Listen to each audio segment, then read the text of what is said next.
The unicorn, a creature of beauty, mystery, and pure magic. For centuries, it has captivated our imaginations. But what if I told you the unicorn's origins aren't as magical as they seem?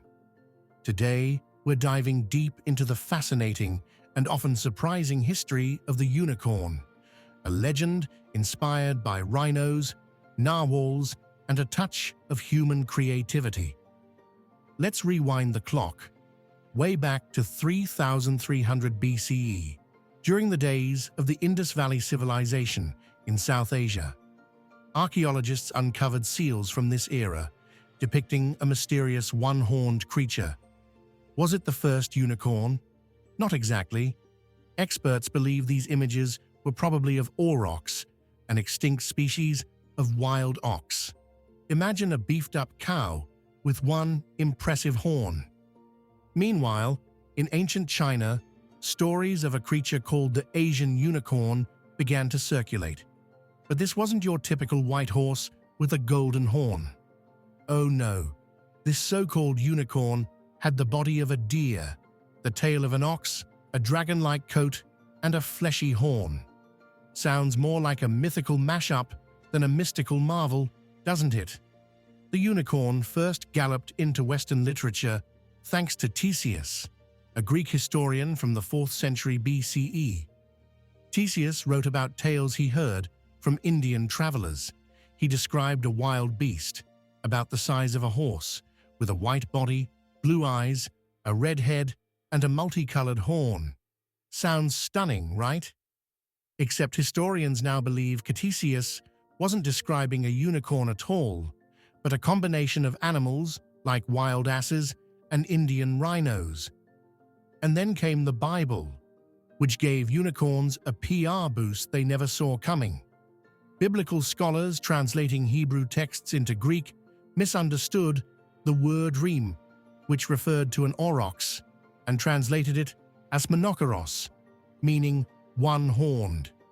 Fast forward to Latin translations, and voila, the unicornus was born. This accidental translation turned unicorns into biblical symbols of purity and even linked them to Jesus Christ. Let's jump to the 13th century.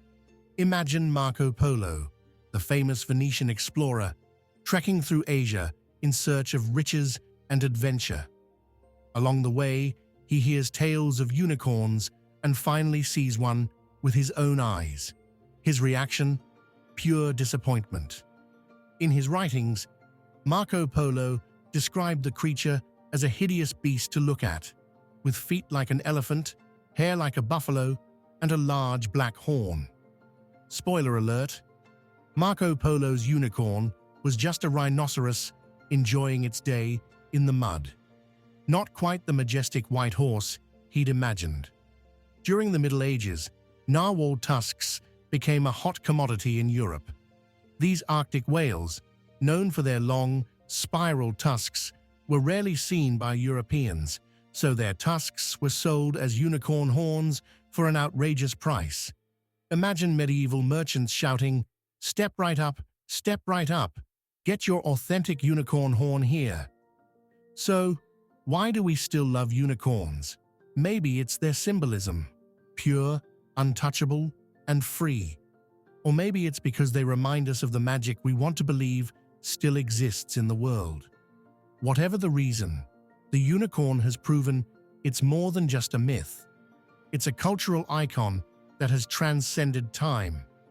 So, the next time you see a unicorn, whether it's on a birthday card or in a fantasy movie, remember its incredible journey. From ancient oxen and misunderstood rhinos to the narwhal tusks that fooled medieval Europe.